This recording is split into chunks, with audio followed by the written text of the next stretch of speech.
Cool. We can kick this off. So, first Friday forum of June.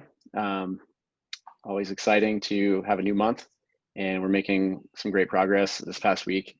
I think was particularly exciting for me, and I'm really grateful for all of the refocused attention and the energy that I think certain among us, in particular, Nick, really appreciate your moving the ball forward in multiple fronts this past week. So I'm grateful for the continued just exceptional expertise that we attract at Levels, and this team is I think really dynamite, and we continue to attract even better talent, which is exactly what you want. All right, so recent achievements, a big one, and I want to call out Mike and the dev team for making this happen. But the updated asynchronous onboarding has been super awesome. I think we've had a very objectively improved experience for people. We've had the conversion time from asynchronous onboarding email sent to person has gone from multiple rounds of customer engagement and texting and emails to immediate, essentially. And that's a really good sign. We're getting far fewer support requests. This is a function of having removed the login page from the app and allowing ourselves to use the test flight link that doesn't require a specific invite. So this is going to all flow into the new the new levelshealth.com/start flow, which is going to be an even better evolution on this same process, so that people will be able to use the the QR code or the URL that's on the card they get in their kit, and go to a web page, log in with their Levels email, and go through the same process. No email, they won't have to go dig through their inbox to find this. So that's awesome. We had 50 of 51 weight loss challenge orders were approved and filled this past week, which is just huge progress in terms of our ability to predict effectively, our cadence and our throughput, and then deliver on it. So one of those orders, there was a little bit of a mix-up on the information that was provided for the consultation, so they were slightly delayed. But all that to say, we're going to be ready, it looks like, to start the weight loss challenge on the 8th. The way this is going to work, for those of you that aren't super cued in on this, the weight loss challenge is being run by Justin Mares and his team under the name the Wearable Challenge, and we're going to do 3 days of sort of experimentation. So participants will get an opportunity to put the sensor on, start off by learning a few things about how their patterns and trends go. And for the most part, people have never used a CGM before that are doing this wearable challenge. And then after that 3 days, they'll begin 25 days of attempting to keep their glucose levels and corresponding, related hormones like insulin as low as possible, in order to trigger weight loss and also get this sort of social incentive or financial incentive of being paid back for every day that they can keep their glucose levels low. So it went really well on cohort 1. This is cohort 2. We've made a ton of huge improvements, I think, and it's going to be awesome to see how this goes for people. We had 2 podcast appearances this past week and 3 bookings, and Casey will have more on that, but that's exciting. We're making a more concerted effort on the podcast approach and the internal outreach. So we're going to start taking, rather than pushing a PR firm to try and sort of attract attention and get bookings, we're going to take that on internally for the most part and start to forge relationships with people that we feel are subject matter experts and that would be really strong conversations. So that's exciting. We had a great push on zone comparisons, which is big. Right now, you can only compare meal entries to each other. So zone comparisons would allow you to compare obviously your entire zone score or zone response to another zone. And this is going to be, I think, a really a big improvement in terms of keeping a consistent scoring approach throughout the app. And also we had some great conversations about exercise integration, so particularly HealthKit and Google Fit. These are minimally I think the low-hanging fruit for getting additional data that we can use to understand someone's metabolic function and also improve the experience for them using the app. Right now you have to manually log exercise. It's a little bit of a process, and this would allow us to offload some of this to an automated system. We launched our customer support ticketing system through Zendesk, which is going to be, I think, it's already a big improvement over Close, where you don't have a ticket. With this system, you go to a dashboard, you can see everyone who has an outstanding support issue, and you can workflow them. So help@levelshealth.com generates those tickets. We also have other mechanisms like chat that will do the same thing. And then, like I mentioned earlier, the start flow, big progress on that. Shout out to the team, Andrew in particular, and Nick for really working on that and pushing this much closer to where we want to be. We had a new sign up form launch on the webpage. Thank you, David. That was, we were getting consistent feedback like through Facebook comments and stuff, where it was a little bit harder for us to get the feedback in front of our eyes. And it was all sort of these people getting stuck in the flow with our previous Webflow form. So now if you go on there, there's a shiny new type form, and it seems to be working quite well. And we can also take data, we can see drop-offs and things like this. And then the monthly reports are almost ready to launch. I've got the daily metabolic fitness report up on screen and also the monthly reports or a mock-up of them. These are amazing. They're visually interesting. There's a lot of great data packed in, and it's a really nice deliverable to wrap up the experience at the end of a month. So we used to do these monthly reports. They were all very manual. We would generate them and deliver them along with our debrief call at the very early stages of our beta. And so now this is the next generation of these. So a lot of the same data, a lot of improvements, and it will be, automatically generated, which is just, it's going to be amazing to be able to deliver these and get customer feedback. So thanks everyone on all the work this week. So again, we always try to mix this page up, but many of the themes are going to be the same. So of course, what we need to do right now is demonstrate our expertise, and building market share and mind share is leverage. So if you can demonstrate that we have the knowledge, the know-how, and the execution, this is very strong, not just for customer trust and expanding our audience, but also for things like partnerships. And if there is some competition out there, we clearly have, I think, the world-class team, expertise, and execution already, and we just need to do a better job of presenting that, growing our brand, growing our media exposure, and then growing our customer base. So that's going to be, a continual focus going forward. We're going to continue to scale the beta. So a lot of the operational improvements we've made over the past weeks are going to, and already have, allowed us to scale the beta dramatically. So this past week, we onboarded 58 people, which is, to my knowledge, the record, and we sent out over 100 onboarding invitations, so the asynchronous onboarding email. And so we're going to be, this month and next month are going to be learning experiences for sure, but we wouldn't have been able to hit those numbers only a month or so ago, I think. From there, we're going to roll out pre-orders. This will allow us to lock in reservations, and then of course launch later this year and secure that next gen hardware partnership. A lot of exciting conversations on that front. Any questions on any of this stuff? Cool. So I touched on this lightly.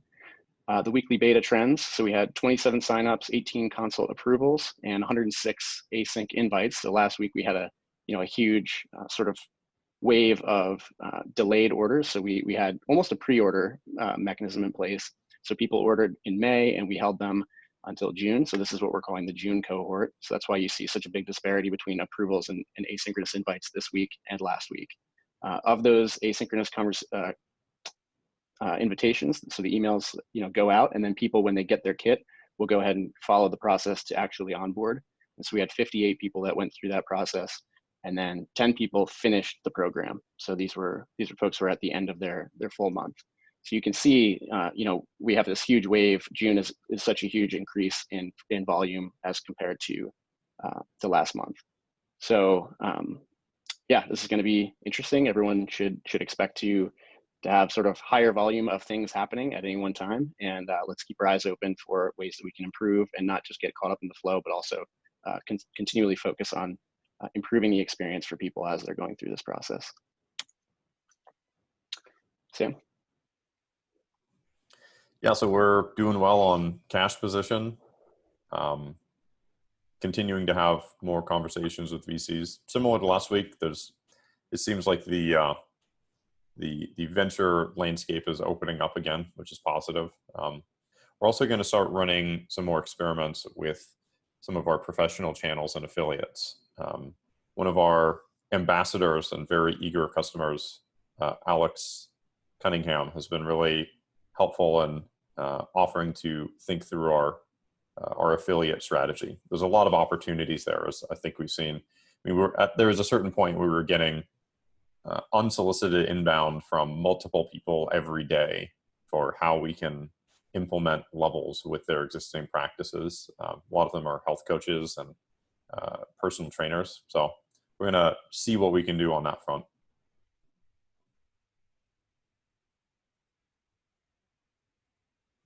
Sorry, I bumped down to the other slide, but any questions on the finance and biz dev stuff?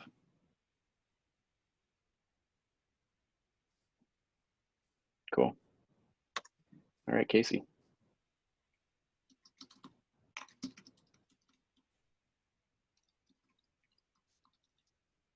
Casey's computer is frozen. Okay, now I can hear you. Sorry. Can you hear me now? Yes. Yes. Oh gosh, I'm so sorry. Right when I'm up. So yeah, can we get a refresh, Josh? Sure. Awesome. So yeah, if for whatever reason I cut out, just message me in the chat. I don't know, my internet's pretty fritzy this morning, but yeah, so I thought I'd just start this one about content and thought leadership and outreach with sort of an SEO trend overview. So we're doing really well by our objective metrics on how SEO is progressing. Our average position in the search rankings is improving. So if you look at last week, our average position was 24 and has moved up to 21. If you look at our rankings for various search terms, we are moving up pretty much all across the board. So Levels Health is continuing to stay at 1, but if you look at things like Levels Metabolic Fitness, we're moving up from 2.6 to 2.3, Unlocked Levels from 3.1 to 1.2, Metabolic Fitness moving up from 14 to 10. So lots of progress there pretty much on all the terms that we are caring about. You can go to the next slide, Josh. Pretty amazing terms too for like just regular glucose terms. This is amazing. Yeah, I thought like average glucose level. That's awesome. Yeah, just highlighting that a little bit more on this slide. So we're 7 for healthy blood glucose sugar or healthy blood sugar range. We're 7 for optimal. That's first page.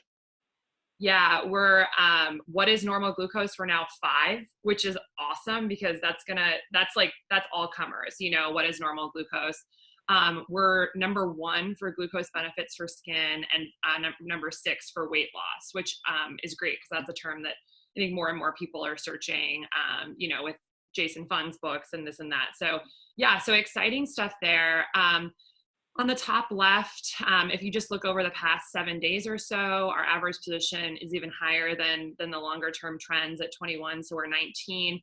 And actually, if you can go back one slide, Josh, sorry. Our total impressions, which is the purple box, is also just going up quite a lot. So we're just appearing for people a lot more, as are our total clicks. So yeah, good all the way around there. Next slide. Sorry, one back. And then just wanted to highlight top right here, kind of like where we're just getting the most traction on our website. So this is actually looking at a range from mid-April to now, but just to see sort of like what people are focusing on. So our weight loss post has like by far been our highest traction blog post with 9,000 unique page views. Our ultimate glucose level guide has been quite popular, as is our peak athletic performance post and optimal diet. So yeah, just kind of interesting to see what people focus on. Next slide. Just a reminder of kind of what our content and thought leadership strategies are. We're going in a lot of different directions, and every single one of these is moving forward. So high level thought leadership, guest posts, podcasts, Instagram, influencer relationship, content marketing, research partnerships, top tier press, and then eventually email, newsletter, and marketing.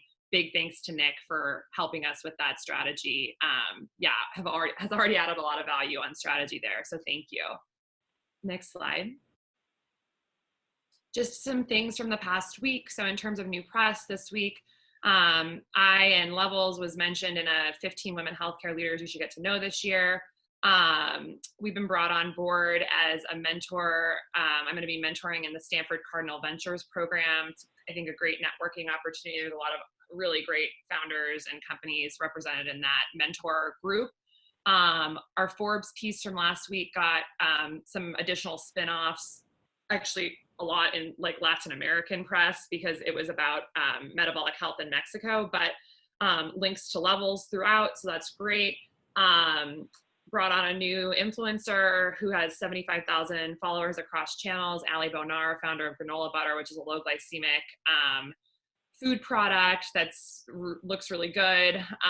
And then some new blog content up, a really wonderful article by Tony Castillo, one of our former beta participants, who's a sports dietitian, who wrote a really glowing review of his experience with levels and how he thinks it could be useful for sports dietitians. So something we can send out to our inbound interest partners who are in the professional sports arena. So awesome. Is that live, Casey? It is live. Yeah. Sweet. Just put in the learn module too. Totally. Yeah. Take a look, give me some feedback if there's any little tweaks we need to make, but yeah, I'm excited about that post. Next slide. In terms of podcasts, Josh kind of mentioned this a little bit, but we're really trying to ramp this up. It's a really great avenue for us to kind of just saturate the space with our name. And it's really got compounding effects. So yeah, big focus this week and next. So this week, Josh and I were both on a podcast. We've secured 3 more and or have others in the pipeline. And then Nick, again, big shout out for helping us with sort of just the more structured strategy on podcast outreach execution, really making it more of an automated sort of algorithmic thing, and is really something we've been needing. And your help and push and strategy is very, very great. So thank you so much. Next slide. Just quick mention, we're moving forward on the research partnership. We've been having weekly calls with our research team at Penn, and we're kind of getting in the stages of finalizing the proposal and moving forward with really getting it started. So great news on that front. And then in terms of future directions, we're going to continue all of these different avenues, but just really big podcast outreach push, focusing on really getting some core fundamental pieces on the blog, working on the version 2 of the What is Metabolic Fitness post, pushing interviews and testimonials. Alex Moskov, our partner writer at Juice, is going to be interviewing 3 of our beta customers for some pieces this month. And then we're working in terms of press and sort of visibility that Josh was mentioning. We are working on getting on different awards and lists, sort of to show that Levels is like innovating and people are recognizing us. So just showing down here, this is a spreadsheet of all the different lists and awards we're applying for Levels and for different members of our founder team. So we're really moving forward on trying to get that sort of like credibility building aspect going. So that's being led by our marketing group, Publicize, and hopefully we'll get some big wins on that in the next few weeks and months. So yeah, that's all for me. Awesome. Thanks, Casey. Anyone have any questions about content stuff? Cool. Yeah, feel free to chime in, by the way, if you have any questions at or in the midst of these sections. I think it's really good to get in situ feedback. I was going to say, hard to follow that one. Lots of great stuff going on the content front, but cool. So some really cool stuff happening on the product front. The focus remains on improving the getting started experience, helping people understand in a really friction-free way what to expect from Levels, how to get set up without losing that excitement that they first get from the unboxing, and then providing a tangible deliverable. So the first thing that I'm excited that we're bringing back soon, I just pushed this to Apple, is what John was working on with zone comparisons, and Josh alluded to it, but you can see a demo of it here. It's really nice, very similar to the previous version that we had, simple entry comparisons. Give it a test. This will be going out to users probably later today or early tomorrow, depending when Apple approves it. But I'm excited to see all the different stories that will come out of this on social media. We're seeing a lot of organic discussions happening on Twitter right now around things like this. So very exciting to have. Next slide. Next slide, Josh. I switched it. Is it updating? Oh yeah, there it is. Okay, cool. Great. So strenuous exercise feature, another thing that John pushed out this week. So right now we give you a zone score, and that we give you a bad zone score if you do a high intensity workout that spikes your glucose from a cortisol release, and that's something that we don't want to do. So we're giving users the ability to manually flag an entry as a strenuous activity. And when that happens, we won't provide a score for that zone. This is the first part of some of the zone score tweaks that we'll be doing. For this, we're going to be also updating the metabolic fitness score to not affect the zone time period if you have a strenuous activity. And you can imagine there are other things around here that we might do in the future as well.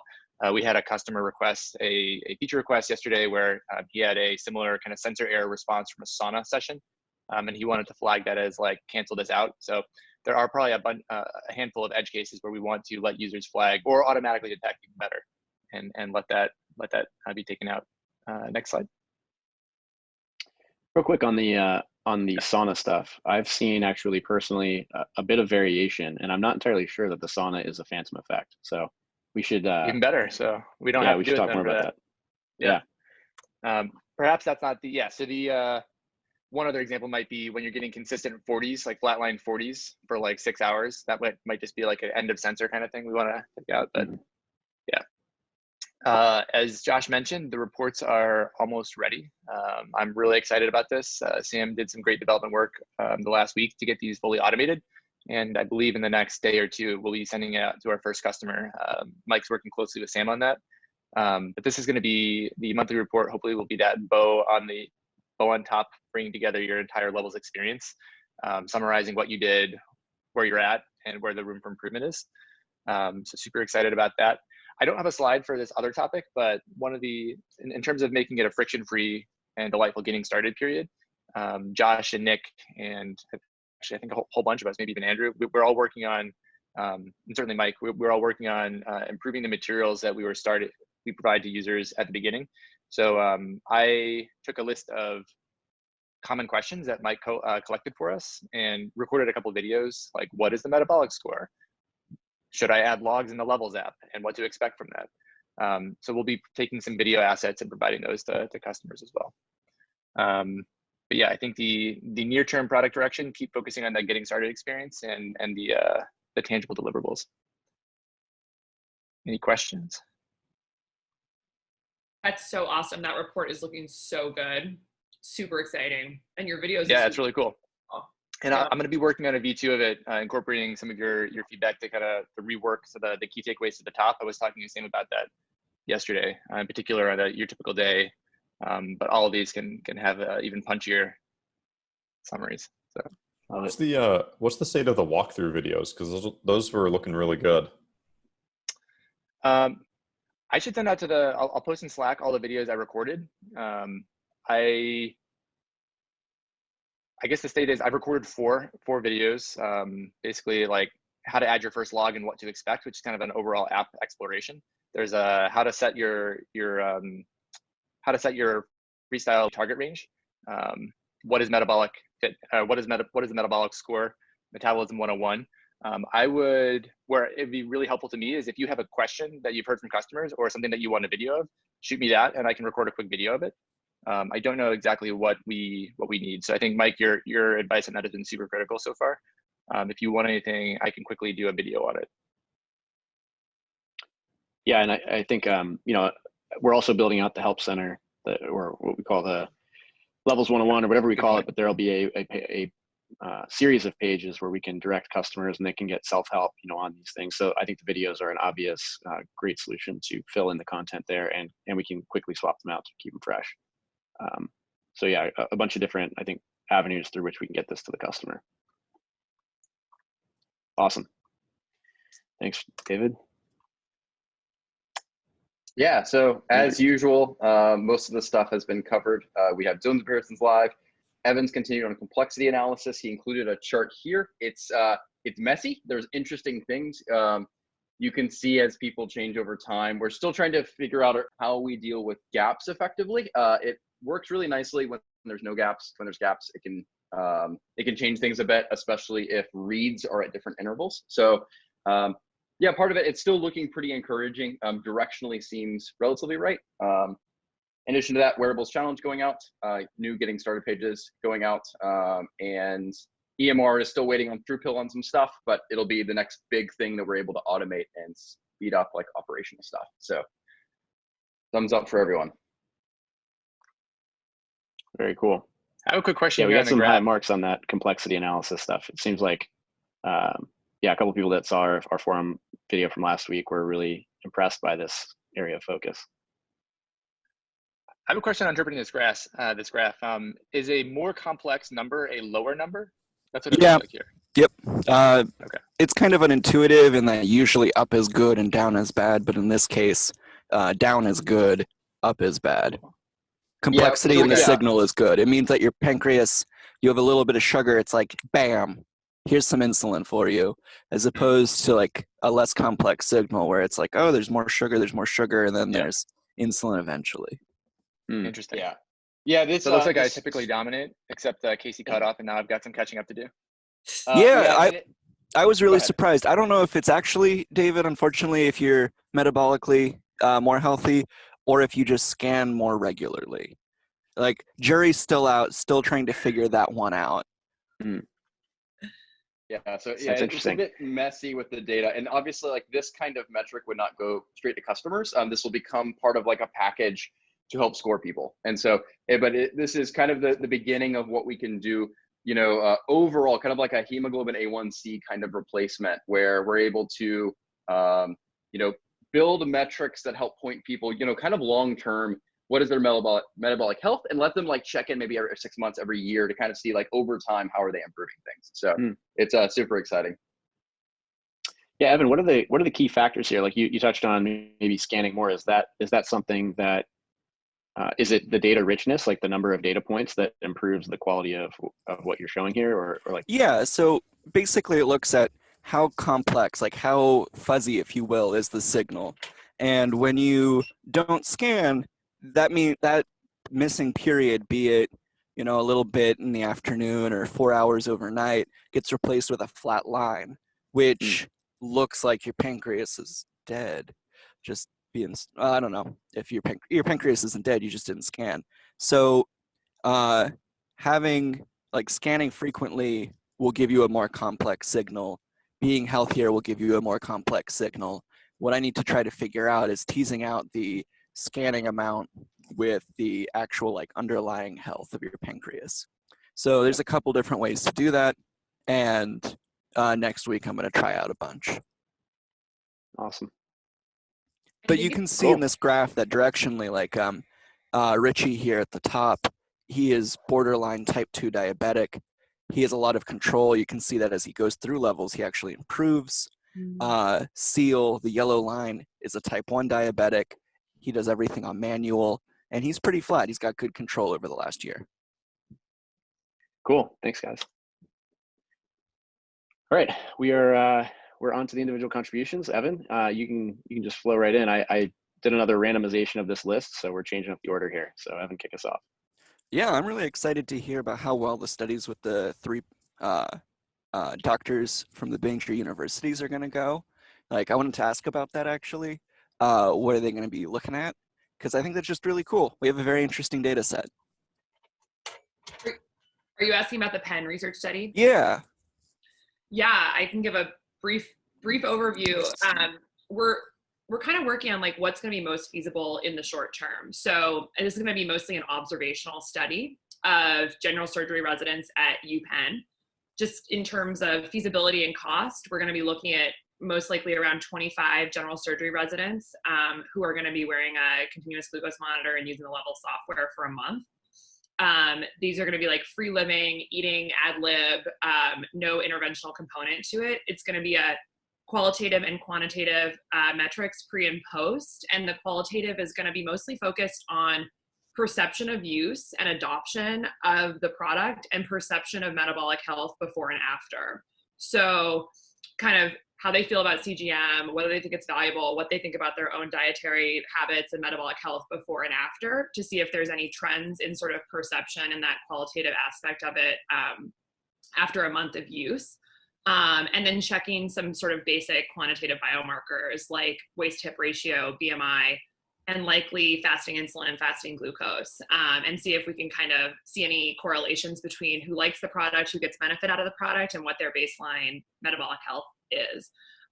It's kind of an interesting, unique population because this is a population of people who are under erratic sleep, erratic food access, a lot of stress, and so a lot of different factors that affect metabolic health and glycemic variability. And so we think it'll be interesting and compelling to sort of the medical education, research community as well, who think a lot about resident wellness and surgeon and physician health and things like that. So I think it's going to benefit levels a lot because we're going to get sort of some input on perception of use and adoption of use of this type of thing. And it's also going to benefit Penn from the standpoint of understanding a little bit more about this population's metabolic health. So that's the plan for now. It's sort of the minimum viable product in terms of something we can get pumped out quickly and feasibly, and would set the foundation for maybe doing more interventional trials down the road. Yeah, thanks. Mike, over to you. Yeah, so on the levels front, I'd say it's two things. Just at how quickly, we're scaling and improving things on the ops side. I think Josh had touched on it. It's definitely first and foremost, like making the user experience better. And also, I think on my call with Casey yesterday, I was just saying that I have more time to like focus as opposed to when I was doing all one-on-one onboarding. So it's been really valuable for me and for my calendar. And then the other one that I'm excited about is the engagement and excitement Sam had mentioned with our pro sports connections. Seems like those relationships are going really well. So super excited about that. And then on the personal side, I think I shared this last time, but it's worth sharing again. I am excited to go home in the week.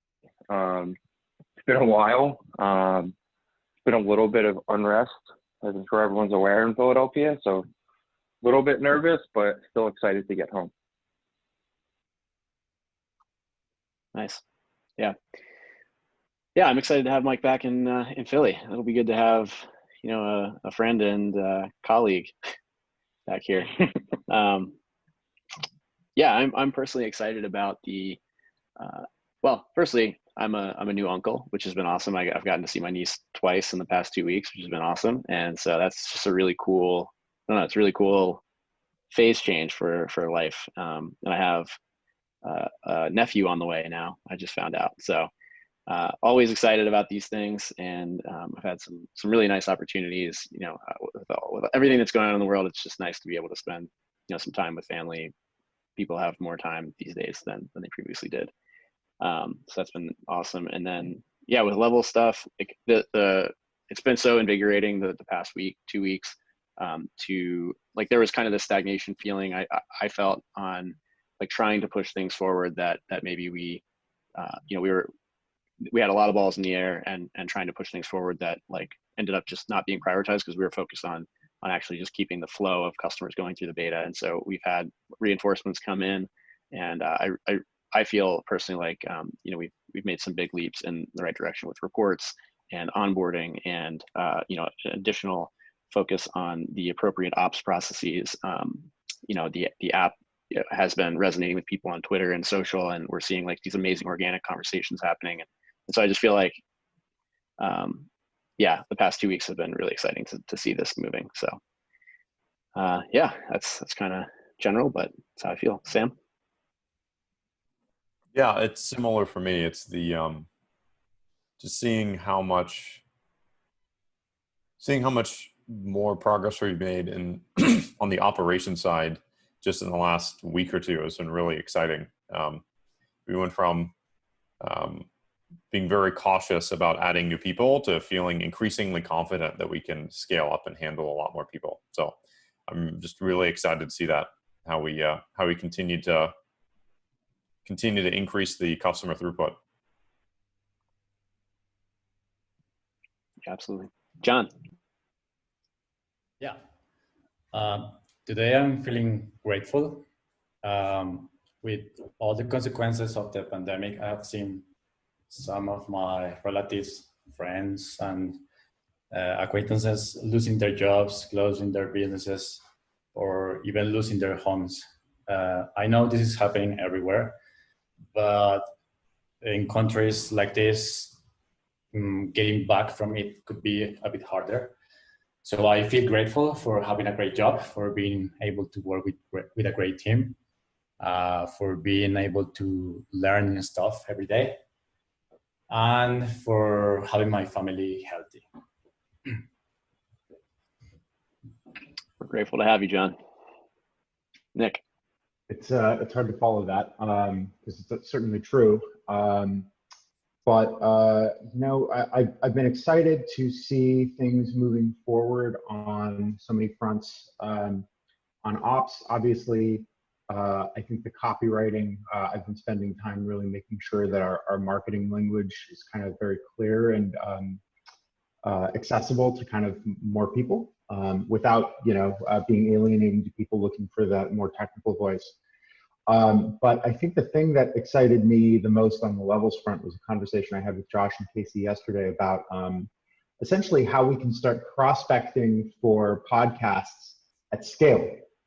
And I think that there's a spectrum here between like this kind of spray and pray approach and call it like, hey, I listened to every one of your podcasts and I figured out everybody that you've ever met and I will get on your podcast, right? Obviously, neither of those two things are really workable because also, there's so much more demand to be on popular podcasts than there is supply, and for smaller podcasts, it doesn't really matter. And we came up with this approach yesterday to basically, I scraped all podcast episodes that were on Apple Podcasts for the top ranking ones, and we have their descriptions. So Casey had this really excellent idea that basically we should start filtering for specific keywords for specific episodes that have something to do with what we do, write or have somebody write a bespoke-ish email based on something that was maybe in that episode that we could kind of show that actually we put in the work. And we could start to kind of balance this like, very bespoke approach with something that works a little bit more algorithmically, something that works a little bit more at scale. So I'm intrigued, right? Because to get people who are busy, interested, we kind of have to flirt with them a little bit. But flirting at scale with these podcast hosts is very hard. And I'm just really, really excited to see if this approach is going to work because I just don't think a lot of people have cracked this code. And this feels like an approach to me that like could really do something new. So everything is exciting, right? So much movement on the ops front, the onboarding front, the marketing front, the performance marketing front.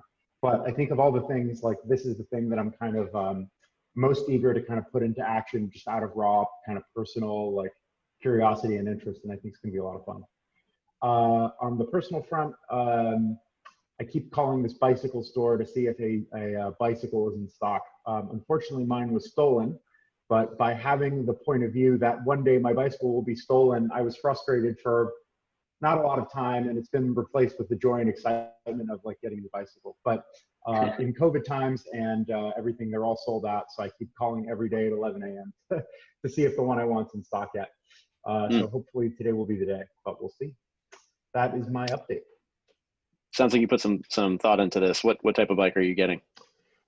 Yeah, honestly, pretty much a carbon copy of the one I had, but one nicer. I bought my bicycle 5 years ago when I moved to LA, and I figured I don't know if I'm going to need a car yet, but between a bicycle and Lyft, I just haven't needed one. So I put a lot of miles into it, and I've decided that like I want to invest in one that's nice enough that I can ride it around, but not so nice that if it were stolen again, like, I can have one bad day, but I don't want to have to, feel like devastated that's what happens.